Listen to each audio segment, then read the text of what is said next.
United kingdom അല്ലെങ്കിൽ UK എന്ന് നമ്മളൊക്കെ വിശേഷിപ്പിക്കുന്ന the United Kingdom of Great Britain and Northern അയർലൻഡിനെ കുറിച്ചാണ് നമ്മുടെ ഇന്നത്തെ ഈ വീഡിയോ.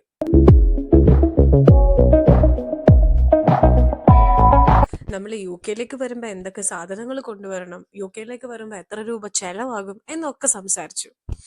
പക്ഷെ നമുക്ക് UK കുറിച്ച് അറിയേണ്ട കുറച്ച് ബേസിക് കാര്യങ്ങളുണ്ട്. ഇപ്പോഴും ചിലർക്ക് സംശയം ഉണ്ടാവും, UK ഒരു രാജ്യമാണോ, അതോ ഇംഗ്ലണ്ട് UK ഒരു രാജ്യമാണോ, അപ്പൊ UK രാജ്യം അല്ലേ? അങ്ങനെ പലർക്കും, എനിക്കും ഉണ്ടായിരുന്നു ഇങ്ങനെ കുറെ സംശയങ്ങൾ UK വരുന്നത് വരെ. ഞാൻ UK വരാൻ വേണ്ടിയിട്ട് തയ്യാറെടുക്കുന്ന ടൈമിലാണ് UK എന്താണെന്നുള്ളത് ഞാൻ ഒന്ന് ചുമ്മാ ഗൂഗിൾ ചെയ്ത് നോക്കുന്നത്. അപ്പൊ എനിക്കൊരു വേഗ് ഐഡിയ കിട്ടി, എന്താണ് UK, ശരിക്കും UK എന്താണെന്നും UK എങ്ങനെയാണെന്നും UK എത്തിയതിനു ശേഷമാണ് എനിക്ക് മനസ്സിലായത്. ഇവിടെ വന്നതിന് ശേഷം ഞാൻ UK കുറിച്ച് മനസ്സിലാക്കിയ കുറച്ച് കാര്യങ്ങൾ, അല്ലെങ്കിൽ UK കുറിച്ച് എല്ലാവരും അറിഞ്ഞിരിക്കേണ്ട കുറച്ച് ബേസിക് ഇൻഫർമേഷൻ ആണ് ഇന്ന് നമ്മൾ ഈ വീഡിയോയിലൂടെ നോക്കാൻ പോകുന്നത്. UK എന്ന് പറയുന്നത് England, Wales, Scotland, northern Ireland എന്നീ പറയുന്ന 4 രാജ്യങ്ങൾ ചേർന്നതാണ്. ഈ 4 രാജ്യങ്ങളെ രാജ്യങ്ങളെന്നോ അല്ലെങ്കിൽ പ്രദേശങ്ങളെന്നോ നമുക്ക് വിളിക്കാം.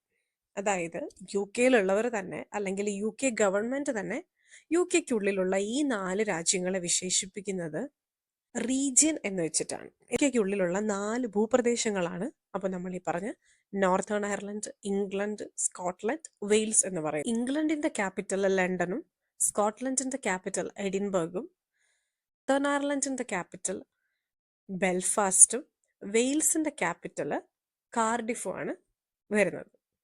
UK കമ്പൈൻഡ് ആയിട്ടുള്ള ഒരു ക്യാപിറ്റൽ എടുക്കുകയാണെന്നുണ്ടെങ്കിൽ അത് ലണ്ടൻ തന്നെയാണ്. നോർത്തേൺ അയർലൻഡിന്റെ കുറച്ച് ഭാഗം അല്ലെങ്കിൽ ബോർഡർ റിപ്പബ്ലിക് ഓഫ് അയർലൻഡ് എന്ന് പറയുന്ന രാജ്യവുമായിട്ട് അതിർത്തി പങ്കിടുന്നത് ഒഴിച്ചാൽ UK എന്ന് പറയുന്നത് 4 പാടും വെള്ളം കൊണ്ട് ചുറ്റപ്പെട്ട ഒരു സ്ഥലമാണ്. കടലെന്ന് വെച്ചാൽ the North Sea, the Celtic Sea, the Irish Sea, English Channel, പിന്നെ അറ്റ്ലാന്റിക് ഓഷ്യൻ. UKയിലെ കറൻസി എന്ന് പറയുന്നത് പൗണ്ട്സ് ആണ്.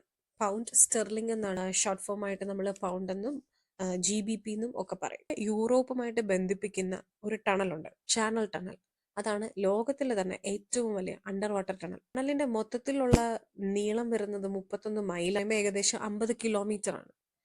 UK ഭൂപ്രദേശത്തിലെ 13% കാടാണ്. എൻവയോൺമെന്റൽ പെർഫോമൻസ് ഇൻഡെക്സിൽ ലോകത്തിലെ 180 രാജ്യങ്ങളിലെ 2ാം സ്ഥാനത്താണ് UK ഉള്ളത്.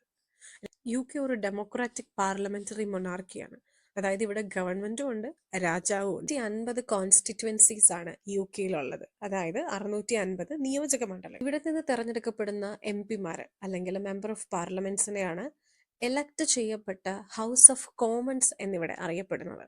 നമ്മുടെ നാട്ടിലെ രാജ്യസഭയും ലോക്സഭയും പോലെയാണ് ഇവിടെ ഹൗസ് ഓഫ് കോമൺസും ഹൗസ് ഓഫ് ലോർഡ്സും. ഹൗസ് ഓഫ് ലോർഡ്സ് അപ്പോയിന്റ് ചെയ്യപ്പെട്ടവരാണ്. പാർലമെന്റിൽ ഒരു ബില്ല് പാസ്സാകണമെന്നുണ്ടെങ്കിൽ UK നിയമപ്രകാരം അത് രാജാവിന്റെയും കൂടി സമ്മതത്തോടു കൂടി ആയിരിക്കും. ഇതിലെ 2 പ്രധാനപ്പെട്ട പൊളിറ്റിക്കൽ പാർട്ടീസ് എന്ന് പറയുന്നത് കൺസർവേറ്റീവ് പാർട്ടിയും ലേബർ പാർട്ടിയുമാണ്. UK ഹെഡ് ഓഫ് ഗവൺമെന്റ് എന്ന് പറയുന്നത് പ്രൈം മിനിസ്റ്റർ ആണ്. UK സെൻട്രൽ ബാങ്ക് ആയിട്ട് പ്രവർത്തിക്കുന്നത് ബാങ്ക് ഓഫ് ഇംഗ്ലണ്ട് ആണ്. Also same sex marriage is legal in the UK. ഈ ഒരു വീഡിയോ ആണെന്നറിയാം, വളരെ അധികം ഇൻഫർമേഷൻസ് ഒന്നും ഇല്ലാതെ UK പറ്റി വളരെ ഷോർട്ടായിട്ട് അത്യാവശ്യം നമുക്ക് അറിയേണ്ട കാര്യങ്ങൾ മാത്രം ചേർത്തുകൊണ്ട് ചെയ്തൊരു ചെറിയ വീഡിയോ ആണ്. ഇത് ആർക്കെങ്കിലും ഒക്കെ ഉപകാരപ്പെട്ടിട്ടുണ്ടാവും എന്ന് വിചാരിക്കുന്നു. അപ്പൊ നമുക്ക് വീണ്ടും പുതിയൊരു വീഡിയോ ആയിട്ട് കാണാം. അതുവരയ്ക്കും ബൈ.